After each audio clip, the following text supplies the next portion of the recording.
ಎಲ್ರಿಗೂ ನಮಸ್ಕಾರ. ರಮೇಶ್ ಅವರು ಬಲವಂತವಾಗಿ ಮೈಕ್ ಕೊಡ್ತಾ ಇದ್ದಾರೆ ಕೈಗೆ. ಈ ವೇದಿಕೆ ಮೇಲೆ ಬಂದು ಕೂತಿರೋ ಎಲ್ಲ ಕಲಾವಿದರ ಪರವಾಗಿ ನಾನು ಹೇಳಕ್ಕೆ ಇಷ್ಟಪಡ್ತೀನಿ. ಅವರೆಲ್ಲ ಬಂದಿದ್ದಾರೆ ಅಂದರೆ ಸಪೋರ್ಟ್ ಕೊಟ್ಟಿದ್ದೀವಿ ಅಂತಾನೆ ಅರ್ಥ. ಒಬ್ಬೊಬ್ಬರು ಬಾಯಿಂದನೂ ಹೇಳೋದು ಬೇಕಾಗಿಲ್ಲ. ಅದು ಮಾತಾಡೋರು ಮಾತಾಡ್ಲಿ. ಹಂಸಲೇಖ ಅವ್ರು ಮಾತಾಡಿದ್ರಲ್ಲ, ಅದನ್ನು ಕೇಳೋಕ್ಕೆ ಚೆನ್ನಾಗಿರುತ್ತೆ. ನಾವೆಲ್ಲ ಮಾತಾಡಿದ್ರೆ ಚೆನ್ನಾಗಿ ಡೈಲಾಗ್ ಬರ್ಕೊಡ್ಬೇಕಾಗತ್ತೆ. ಎಲ್ಲರೂ ಸಪೋರ್ಟ್ ಇರೋದ್ರಿಂದ ಎಲ್ಲರೂ ಇಲ್ಲಿ ಕೂತಿದ್ದೀವಿ ಅಂತ ಹೇಳೋದಕ್ಕೆ ಇಷ್ಟಪಡ್ತೀನಿ. ಒಂದು, ಬೆಂಗಳೂರಿನಲ್ಲಿ ಎಷ್ಟು ಕನ್ನಡಿಗರಿದ್ದಾರೆ ಅನ್ನೋದು ನನಗೆ ಗೊತ್ತಿಲ್ಲ.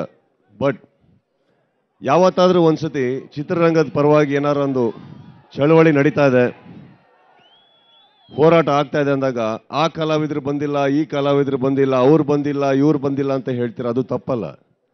ಆದರೆ ವೇದಿಕೆ ಮೇಲೆ ಕೂತ್ಕೊಂಡಾಗ ಇಷ್ಟೇ ಕನ್ನಡಿಗರ ಅಂತ ಅನ್ಸುತ್ತೆ. ಬೆಂಗಳೂರಿನವ್ರು ಇರೋರು ಇನ್ನೆಲ್ಲರೂ ಈ ಕಡೆ ಬಂದು ಇನ್ನೂ ಈ ಮೈದಾನ ತುಂಬಿದಾಗ ಅದು ಇಲ್ಲಿ ಬಂದವರಿಗೂ ಕೂಡ ಒಂಚೂರು ಹೆಮ್ಮೆ ಆಗುತ್ತೆ. ಪರವಾಗಿಲ್ಲ, ನಾವು ಹೋರಾಟ ಮಾಡಿದಾಗ ಇಷ್ಟು ಜನಗಳು ಸಪೋರ್ಟ್ ಕೂಡ ಇದೆ ಅಂತ ನಮಗೆ. ಅದು ಮುಂದಿನ ಚಳವಳಿಯಲ್ಲಿ ಆಗಲಿ ಅಂತ ನಾನು ಕೇಳ್ಕೊತೀನಿ. ಧನ್ಯವಾದಗಳು. Thank you.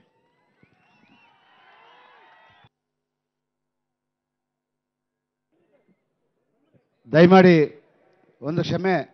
ಮಾಧ್ಯಮದ ಮಿತ್ರರು ತುಂಬ ಬಲವಂತ ಮಾಡ್ತಾ ಇದ್ದಾರೆ. ವೇದಿಕೆ ಮೇಲಿರುವ ಎಲ್ಲ ಕಲಾವಿದರು ಒಂದು ಸಾರಿ ನಿಂತ್ಕೊಂಡು ದಯಮಾಡಿ ಎಲ್ಲರೂ ಒಂದು ಸಾರಿ ಎದ್ದು ನಿಂತ್ಕೊಂಡು ಕೈ ಎತ್ತಿದ್ರೆ ಅವರು ಫೋಟೋ ತೊಗೊಂಡು ಹೊರಟೋಗ್ತೀನಿ ಅಂತ ಇದ್ದಾರೆ. ದಯಮಾಡಿ ಪ್ಲೀಸ್.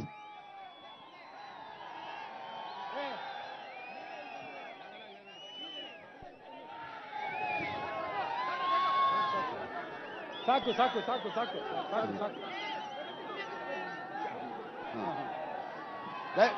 ಕೈ ಎತ್ತಿ ದಯಮಾಡಿ ಎಲ್ಲ ಕೈ ಎತ್ತಿ.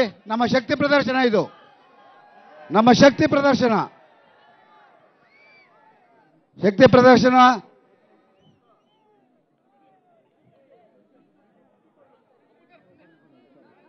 ದಯಮಾಡಿ ಪ್ಲೀಸ್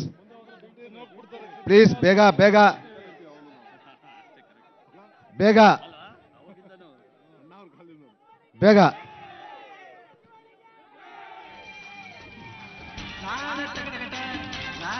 ಧನ್ಯವಾದಗಳು.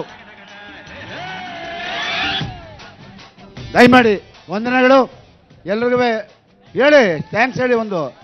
ಓಕೆ. ರಮೇಶ್ ಅವರು, ರಮೇಶ್ ಜಿ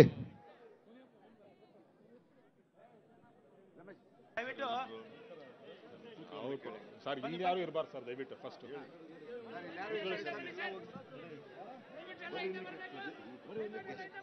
ಕೊಡ್ತೀನಿ ಸರ್. ಒಂದು ಶ್ರುತಿ ಮಾತಾಡಿ.